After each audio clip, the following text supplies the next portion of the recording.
오늘의 말씀 사무엘상 30장 21절에서 31절 말씀입니다. 다윗이 전에 피곤하여 능히 자기를 따르지 못함으로 브솔 시내에 머물게 한 200명에게 오매 그들이 다윗과 그와 함께한 백성을 영접하러 나오는지라.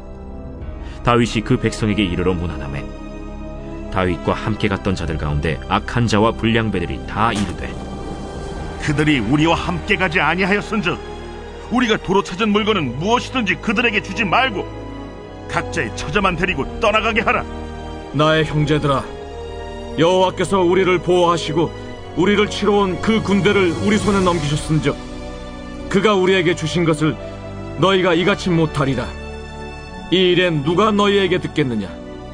전장에 내려갔던 자의 분깃이나 소유물 곁에 머물렀던 자의 분깃이 동일할지니 같이 분배할 것이니라. 그날부터 다윗이 이것으로 이스라엘의 율례와 규례를 삼았더니 오늘까지 이르니라. 다윗이 시글락에 이르러 전리품을 그의 친구 유다 장로들에게 보내어 이르되 보라, 여호와의 원수에게서 탈취한 것을 너희에게 선사하노라 하고 베델에 있는 자와 남방 라못에 있는 자와 얏딜에 있는 자와 아로엘에 있는 자와 신못에 있는 자와 에스드모아에 있는 자와 나갈에 있는 자와 여라무엘 사람의 성읍들에 있는 자와 겐 사람의 성읍들에 있는 자와 홀마에 있는 자와 고라산에 있는 자와 아닥에 있는 자와 헤브론에 있는 자에게와 다윗과 그의 사람들이 왕래하던 모든 곳에 보내었더라. 오늘은 큐티 다이어리에 있는 질문들을 따라가면서 진행하도록 하겠습니다. 그런데 이 큐티 다이어리를 보니 그 질문들이 어디의 질문과 동일하지요? 편집하는 과정에서 오늘의 질문 그 자체가 통째로 덮어 씌워졌습니다. 그래서 이번에는 제가 원래의 썼던 그 원고대로 질문들을 천천히 읽어가면서 나누도록 하겠습니다. 첫 번째 질문. 악하고 야비한 사람들은 전쟁에 불참한 사람들에게 어떤 대우가 적합하다고 주장했습니까? 오늘 본문 22절에 다윗과 함께 갔던 자들 가운데 악한 자와 불량자들이 다 이르되 그들이 우리와 함께 가지 아니하였은즉 우리가 도로 찾은 물건은 무엇이든지 그들에게 주지 말고 각자의 처자만 데리고 떠나가게 하라 하는지라. 아말렉을 뒤쫓는 일 자체가 워낙 다급하고 또 안간힘을 다해야 하는 그런 일이긴 했습니다. 블레셋과 함께 전쟁을 하려고 나갔다가 그 직전에 퇴짜를 맞고 시글락으로 되돌아왔더니 그제서야 이 시글락이 노략당했다는 사실을 알고는 그리고는 그 자리에서 바로 떠난 상황 아니었습니까?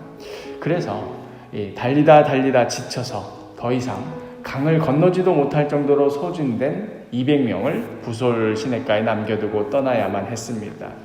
길을 떠난 나머지 400명도 체력이 남아 돌아서 떠났다라기보다는 그나마 강을 건널 수 있는 사람들이었기 때문에 겨우겨우 있던 체력을 다 쥐어짜듯이 그렇게 떠난 것이었습니다. 그렇게 해서 대승을 거두고 모든 것을 되찾고 전리품들을 앞세우고 돌아온 것이었으니 어떤 자들이 말하기를 이 모든 전리품들은 끝까지 그 어려운 길을 떠난 그 400명에게만 주고 중간에 하차했다라고 할 수 있는 저 200명에게는 그냥 각자의 처자들 정도만 돌려주자 이렇게 말했던 것도 사실 그렇게 무리가 없던 어느 정도는 이해가 되는 그런 상황이었습니다. 두 번째 질문. 다윗이 정한 전리품의 분배 원칙은 무엇입니까?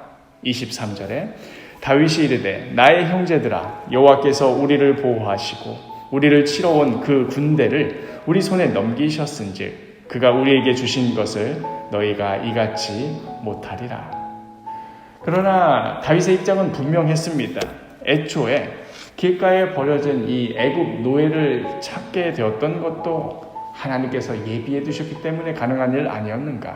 그가 길을 안내하지 않았더라면 무슨 수로 아말렉을 찾았을 것인가? 또 아말렉을 추격하느라고 이미 지쳐 있을 대로 지쳐 있었던 그 다윗과 그의 부하들이었음에도 불구하고 하나님께서 함께 하여 주셨기 때문에 이들 아말렉을 다 물리친 것 아니었겠는가? 또 보통은 이 아말렉이 노략질을 할 때 노예로 써먹을 만한 사람들, 힘있고 건장한 사람들만 살려두고 나머지는 다 죽여버리는 것이 이들이 행했던 보통 짓들인데, 이번에는 무슨 바람이 불었는지 그 한 사람도 죽이지 않고 고스란히 다 데리고 갔던 상황 아니었겠습니까? 그렇기에 이제 이 모든 사람들을 누구 하나 잃지 않고 다 데려올 수 있었던 것입니다.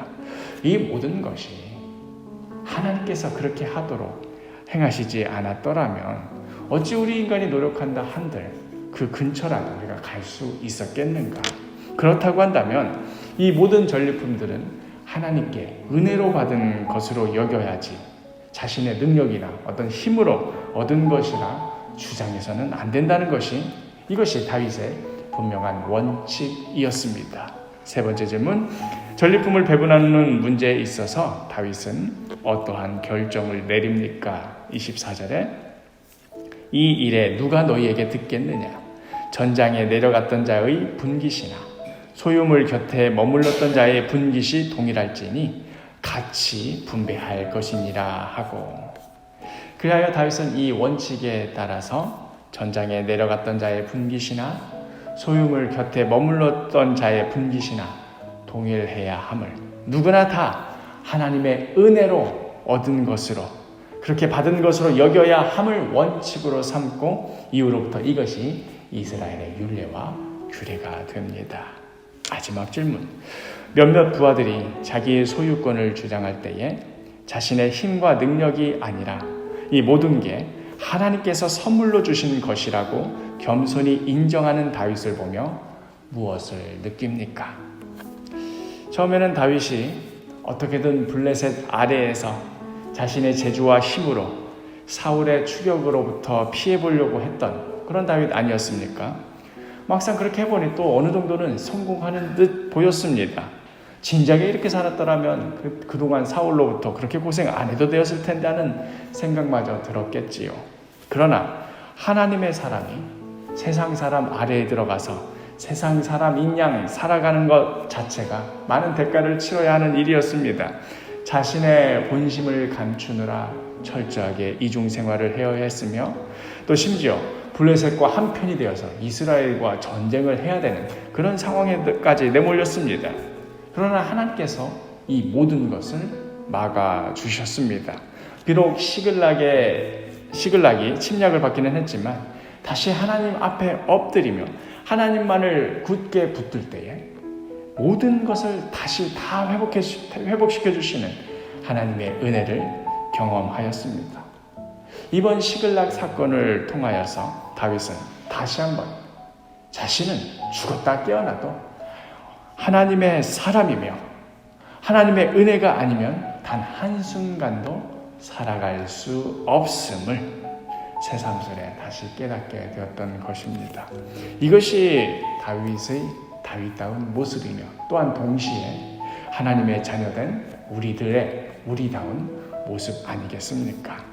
오늘 하루 우리의 힘과 지혜가 아니라 오직 하나님의 은혜로, 하나님의 붙들어 주심과 하나님의 인도하심으로 살아가시며 그 은혜에 감사하고 찬양하며 살아가는 복된 하루가 되기를 간절히 축복합니다.